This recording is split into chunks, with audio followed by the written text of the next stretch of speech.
ಶೀಘ್ರ ನೇಮಕಾತಿ ಆಗ್ರಹಿಸಿ ಉದ್ಯೋಗಾಕಾಂಕ್ಷಿಗಳ ಪ್ರತಿಭಟನೆಯ ವಿಚಾರ.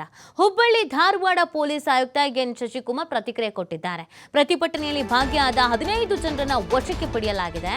ಉದ್ಯೋಗಾಕಾಂಕ್ಷಿ ಹೋರಾಟ ಸಮಿತಿಯಿಂದ ಮನವಿ ನೀಡಲಾಗಿತ್ತು. ಕೇಂದ್ರ, ರಾಜ್ಯ ವಿವಿಧ ಹುದ್ದೆಗಳಿಗೆ ಆಗ್ರಹಿಸಿ ಪ್ರತಿಭಟನೆಗೆ ಅವಕಾಶವನ್ನು ಕೋರಿದ್ರು. 26 ಸಂಘಟನೆಗಳು ಈಗಾಗಲೇ ಅವರಿಗೆ ಬೆಂಬಲ ನೀಡಿ ಅಂತ ಹೇಳಿದ್ರು. ಅವರಿಗೆ ಪ್ರತಿಭಟನೆಯ ಸಮರ್ಪಕ ಮಾಹಿತಿಯನ್ನ ಕೇಳಿದ್ವಿ, ಆದ್ರೆ ಅವರು ನೀಡಿರುವ ಮಾಹಿತಿ ಸಮರ್ಪಕವಾಗಿಲ್ಲ. ಆದ್ದರಿಂದ ಪ್ರತಿಭಟನೆಗೆ ಅವಕಾಶವನ್ನು ಕೊಟ್ಟಿರಲಿಲ್ಲ.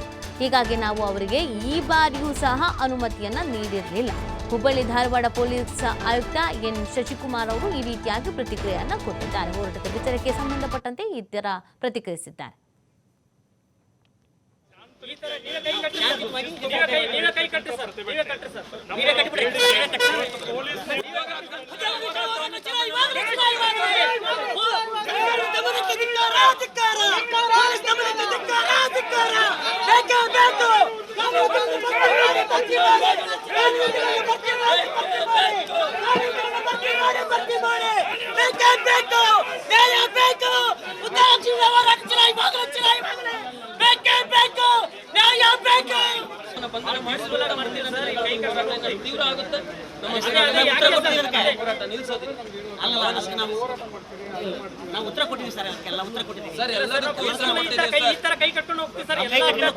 ಕೇಂದ್ರ ಮತ್ತು ರಾಜ್ಯ ಸರ್ಕಾರಗಳಲ್ಲಿ ಖಾಲಿ ಇರುವಂತಹ ಹುದ್ದೆಗಳನ್ನ ನೇಮಕಾತಿ ಮಾಡಿಕೊಳ್ಳಿ ಅಂತೇಳಿ ಉದ್ಯೋಗಾಕಾಂಕ್ಷಿಗಳು ಧಾರವಾಡದಲ್ಲಿ ಒಂದು ಪ್ರತಿಭಟನೆಯನ್ನು ಹಮ್ಮಿಕೊಂಡಿದ್ರು. ಈ ಒಂದು ಪ್ರತಿಭಟನೆಗೆ ಬಂದೋಬಸ್ತ್ ಹೇಗಿತ್ತು ಅನ್ನೋದ್ರ ಬಗ್ಗೆ ನಮ್ಮ ಜೊತೆ ಮಾತಾಡಲಿಕ್ಕೆ ಹುಬ್ಬಳ್ಳಿ ಧಾರವಾಡ ಪೊಲೀಸ್ ಆಗ್ತಿರ್ತಾರೆ. ನಾನು ಅವರನ್ನೇ ಮಾತಾಡ್ತೀನಿ.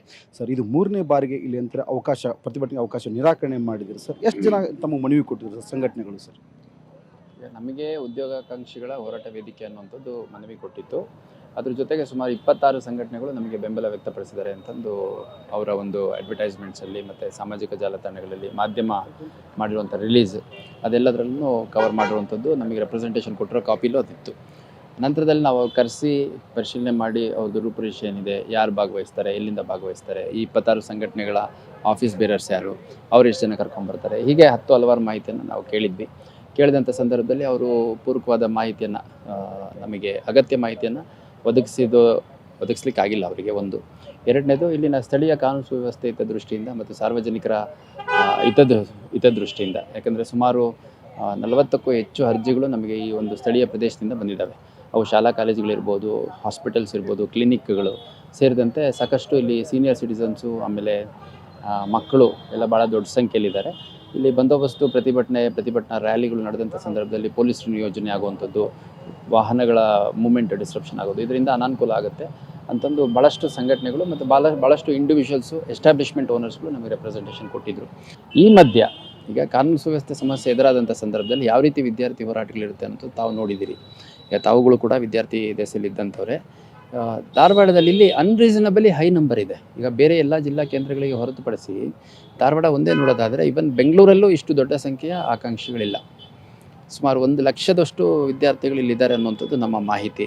ಸುಮಾರು 100ಕ್ಕೂ ಹೆಚ್ಚು PGಗಳಿದ್ದಾವೆ, ಸುಮಾರು 50ಕ್ಕೂ ಹೆಚ್ಚು ಲೈಬ್ರರಿಗಳಿದ್ದಾವೆ, ಸುಮಾರು 50ಕ್ಕೂ ಹೆಚ್ಚು ಕೋಚಿಂಗ್ ಇನ್ಸ್ಟಿಟ್ಯೂಟ್ಗಳಿದ್ದಾವೆ.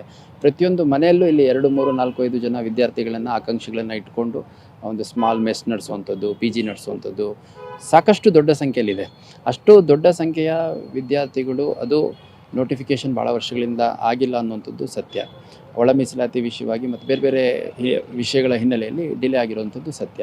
ಅದೆಲ್ಲದರ ಹಿನ್ನೆಲೆಯಲ್ಲಿ ಭಾವನಾತ್ಮಕವಾಗಿ ಕೆರಳಿದಂಥ ಸಂದರ್ಭದಲ್ಲಿ ಕಾನೂನು ಸುವ್ಯವಸ್ಥೆ ಎದುರಾಗದಾಗ ಅದು ಭಾಳಷ್ಟು ತೊಂದರೆಗಳಿಗೆ ದಾರಿ ಮಾಡಿಕೊಡುತ್ತೆ.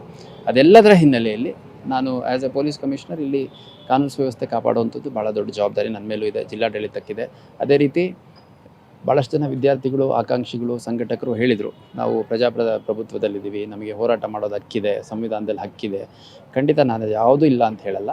ಅದೇ ರೀತಿಯಾಗಿ ಯಾವ ರೀತಿ ಪ್ರತಿಭಟನಾಕಾರರಿಗೆ, ಹೋರಾಟ ಮಾಡುವಂಥವ್ರಿಗೆ, ಆಕಾಂಕ್ಷಿಗಳಿಗೆ ಹಕ್ಕಿದೆಯೋ, ಇಲ್ಲಿನ ಸ್ಥಳೀಯ ಪ್ರದೇಶದ ಕಾನೂನು ಸುವ್ಯವಸ್ಥೆ ನಿರ್ವಹಣೆ ಮಾಡುವಂಥ ಭಾಳ ದೊಡ್ಡ ಜವಾಬ್ದಾರಿ ನಮ್ಮ ಮೇಲೂ ಇದೆ. ಹಾಗಾಗಿ ಸಮಗ್ರ ಚಿತ್ರಣವನ್ನು ನೋಡಿಕೊಂಡು ಕಾನೂನು ಸುವ್ಯವಸ್ಥೆ ಹಿತದೃಷ್ಟಿಯಿಂದ ಮತ್ತು ಸಾರ್ವಜನಿಕರ ಹಿತದೃಷ್ಟಿಯಿಂದ, ಅದೆಲ್ಲದಕ್ಕಿಂತ ಹೆಚ್ಚಾಗಿ ವಿದ್ಯಾರ್ಥಿಗಳು ಮತ್ತು ಆಕಾಂಕ್ಷಿಗಳ ಹಿತದೃಷ್ಟಿಯಿಂದ ಈ ಒಂದು ನಿರ್ಣಯವನ್ನು ಕೈಗೊಳ್ಳಲಾಗಿದೆ. Okay, thank you sir. ಇಲ್ಲಿದ್ರೆ ಒಂದು ಕಡೆ ಅಂತಾರೆ 26ಕ್ಕೂ ಹೆಚ್ಚು ಸಂಘಟನೆಗಳು ನಮ್ಮ ಬೆಂಬಲ ಕೊಡ್ತೇವೆ, ಪ್ರತಿಭಟನೆಗೆ ಅವಕಾಶ ಕೊಡಿ ಅಂತೇಳಿ ಒಂದು ಸಂಘಟನೆಯಲ್ಲಿ ಮನವಿ ಕೊಡ್ತು. ಅದಕ್ಕೂ ಹೆಚ್ಚು ಇಲ್ಲಿ ಅಂತಾರೆ 40ಕ್ಕೂ ಹೆಚ್ಚು ಇಲ್ಲಿ ಅಂತಾರೆ ಸಂಘಟನೆಗಳು ಮತ್ತು ಇಲ್ಲಿ ಅಂತಾರೆ ಕಾಲೇಜ್ ಇರುವಂಥವ್ರು ಮತ್ತು ಆಸ್ಪತ್ರೆಗಳಿಂದ ನಮಗೆ ಪ್ರತಿಭಟನೆಗೆ ಅವಕಾಶ ಮಾಡಲಿಕ್ಕೆ ಹೋಗಬೇಡಿ, ನಮಗೆ ತೊಂದರೆ ಆಗುತ್ತೆ ಅಂತೇಳಿ ಮನವಿ ಮಾಡಿದ್ರು. ಹೀಗಾಗಿ ಅಂದರೆ ಕಾನೂನು ಸುವ್ಯವಸ್ಥೆ ದೃಷ್ಟಿಯಿಂದ ಇಲ್ಲಿ ಅಂತಂದರೆ ನಾವು ಈಗಲೇ ಪ್ರತಿಭಟನೆಗೆ ನಿರಾಕರಣೆ ಮಾಡಿದ್ದೀವಿ. ಈ ರೀತಿಯಾದ ಮುಂದುವರೆದ ಸರ್ಕಾರದ ಗಮನಕ್ಕೂ ಸಹ ನಾವು ಈಗಾಗಲೇ ತರಲಾಗಿದೆ ಅನ್ನೋದು ಪೊಲೀಸ್ ಆಯುಕ್ತರ ಮಾತು. ಕ್ಯಾಮರಾ ಪರ್ಸನ್ ಬರ್ಜ್ ಜೊತೆ ಯಲ್ಲಪ್ಪ ಸೊಲರಪ್ಪ, TV5 ಧಾರವಾಡ.